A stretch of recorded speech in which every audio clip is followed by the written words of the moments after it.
আজকে আমরা কেরিওকাইনেসিসের সর্বশেষ পর্যায়ে টেলোফেজ নিয়ে আলোচনা করব। এই টেলোফেজটা মূলত প্রোফেজ ধাপের বিপরীত ঘটনাগুলো ঘটবে।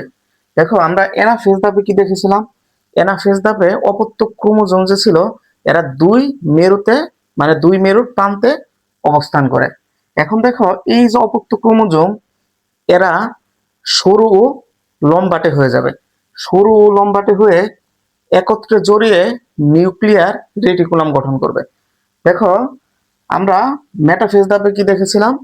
নিউক্লিওলাস সম্পূর্ণরূপে বিলুপ্তি ঘটে গিয়েছিল। এখন দেখো, এই যে টেলোফেজ ধাপে নিউক্লিওলাসের পুনরাবির্ভাব ঘটবে। দেখো, তাহলে এগুলো যদি নিউক্লিয়ার রেটিকুলাম হয়, তাহলে এখানে এই যে নিউক্লিওলাসের পুনরাবির্ভাব ঘটবে। নিচেও কি হবে?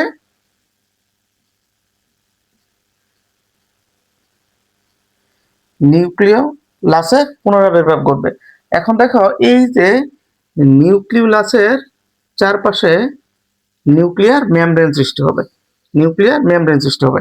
এখন দেখো, এই যে এইদিকে সুতার মতো যে তন্তু ছিল, এগুলো কি স্পিন্ডল তন্তু ছিল।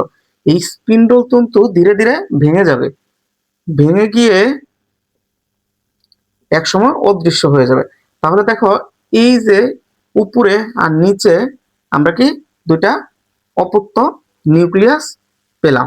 তাহলে দেখো, আমাদের নিউক্লিয়াসের বিভাজন বা কেরিওকাইনেসিস শেষ। তাহলে আমাদের টেলোফেজ ধাপটা শেষ হয়ে গেল। টেলোফেজ ধাপ শেষ হওয়ার সাথে সাথে কেরিওকাইনেসিসের সমাপ্ত ঘটে।